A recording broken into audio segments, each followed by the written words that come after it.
Madunyiswe Jesu Kristu. Kulabo abakwazile ukuphumelela emiseni izolo, okanye abakwazile ukuthola isikhathi sokufunda isifundo evangelini la izolo ukuloba kukaLukas, thiwa uJesu wayesesondela eJeriko. Uma ngabe esondela uhlangana nomuntu owayengaboni ehleli ngasosebeni lomgwaqo. Uma ngabe ezwa ukuxokozela uyabuza ukuthi kwenzekalani, bayamtshela ukuthi uJesu waseNazaretha.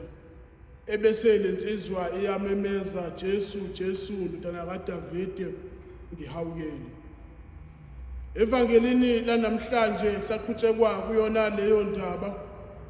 uJesu njengoba ebesondela eJerusalema, lithi uma ngabe eqala elandisa uLuka, athi uJesu wangena eJeriko wadabula phakathi kwabo.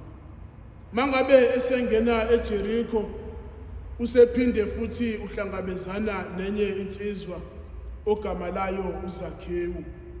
Lensizwa iyafisa ukumbona uJesu, kepha ngenxa yesidumbu sayo, ngenxa yobufishane, ayakwazi ukumbona.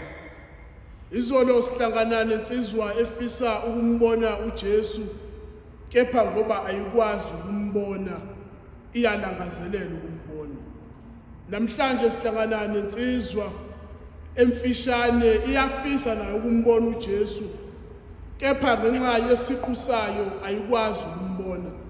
Kepha bobabili labantu abavinjwa ukubona, abavinjwa izimo ababhekene kanye nazo ukuba bambone uJesu. Labantu lokho abayikho okanye abahlangabezene nakho empilweni akubavimbi ukuba balangazelele ukubona uJesu. Mhlawumbe lamazwi asho ukuthini na? Ukuthi noma ngabe iziphi izimo umuntu angabhekana nazo, kepha amazingakuvimbi ukulangazelela ukubona uJesu. Wesibili engifisa ukuba sikubheke kuleli ivangeli lanamuhla, uma ngabe siqhathanisa nelayizolo. Uma ngabe lensizwa ebingaboni imemeza, Jesu, Jesu, Ndodana kaDavide, ngihawukele, abantu bayayikhuza bathi ayithule.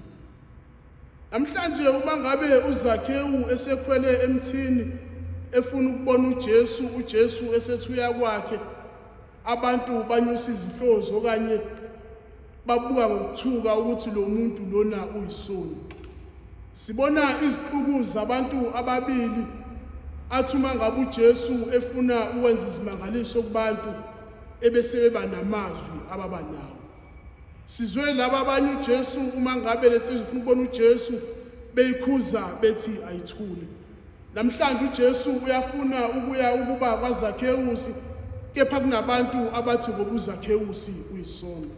Kuthini lokhu kuthina na?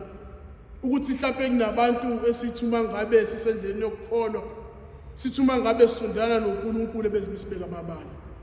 Kuthi kunabantu ethi uma ngabe uzama ukuba uyiphile impilo yokukholwa, ebese bayakukhumbuzisa ukuthi ngubani. Labantu bamkhumbuzisa uZakhewu ukuba wena uyisoni.